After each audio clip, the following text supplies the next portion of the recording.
Aku bakal mulai ya dari yang pertama. Di PPT dokter itu amanah. Tapi aku bodo amat sama yang lain-lainnya, kita cepetin aja ya. Wih. Jadi bagian ini yang kita bahas dulu.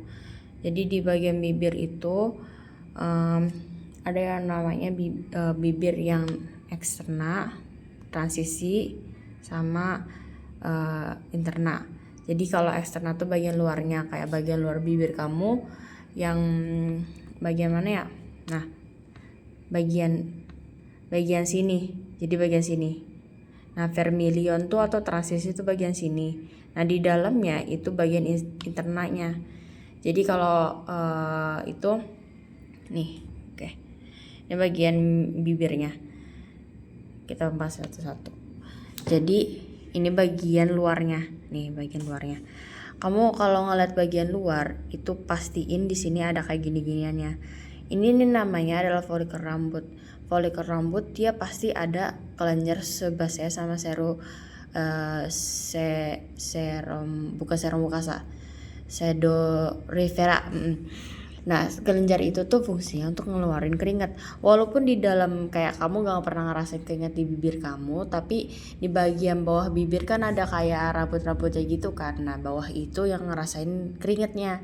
Nah, dia juga atau dia dinamakan dengan pars cutanea. Intinya yang banyak rambut-rambut kayak gininya itu namanya pars cutanea, kalau enggak facies externa gitu. Nah, terus bagian ini bagian tengah ya. Oh ya, ini epitelnya, maaf ya. Epitelnya aku lupa. Epitelnya dia itu berlapis, gepeng, berkeratin. Jadi berkeratin tuh artinya ada kayak kulit matinya gitu. Nah, ini juga sama bagian yang namanya itu bukan pars ya. Ini namanya tuh rubii. Bentar, namanya siapa sih? Aku nggak hafal itunya. Nih. Jadi namanya tuh rubrum labi atau transisi atau vermilion border. Biasanya sih kalau dia biasanya kayaknya vermilion border deh, karena aku ingatnya kemarin vermilion border. Kalau nggak transisi, rubiin labi itu nggak terlalu itu. Nah, dia itu bagian sini, itu biasanya banyak yang namanya tuh pembuluh darah. Kayak kemarin kayak katanya kalau pembuluh darahnya banyak di bagian situ nanti bibirnya warna merah. Ya tentu aja karena di sini nih banyak pembuluh darahnya. Nah, terus dia itu di sini epitelnya tuh nggak punya rambut, tapi dia tuh masih berkeratin. Jadi masih ada kulit mati kayak gitu. Nah, terus di bagian sini ini yang namanya tuh di bagian dalamnya kayak di bagian internanya kita, makanya dia namanya itu facies interna, dan dia itu nama lainnya itu bagian mukosa, karena ini dia itu di sini dia dekat sama ada kelenjar gitu. Kelenjar namanya tuh labii.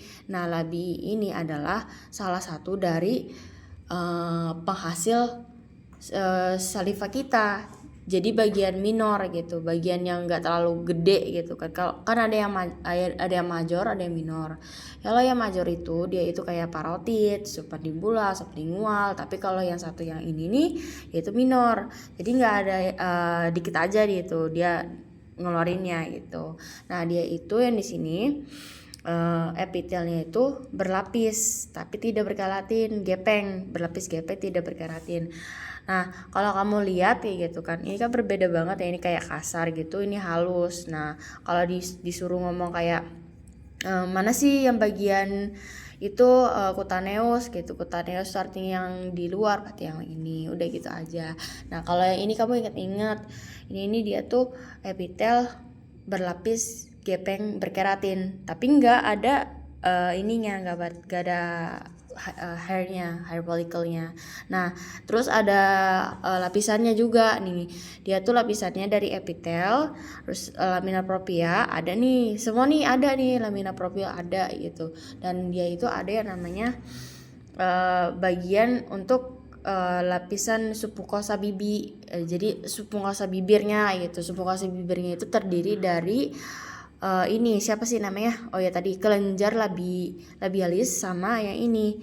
Ini adalah muskulus untuk kayak ngeberakin apa ini namanya bibir kamu, jadi kayak ke depan, ke belakang, terus samping kanan, samping kiri. Dan ini nih namanya itu musculus orbicularis oris. Ya, udah sih gitu aja untuk bagian ini. Terus yang ya tadi kan yang paling dekat sama labi itu kelenjar labii, ya udah bagian yang namanya interna gitu aja udah.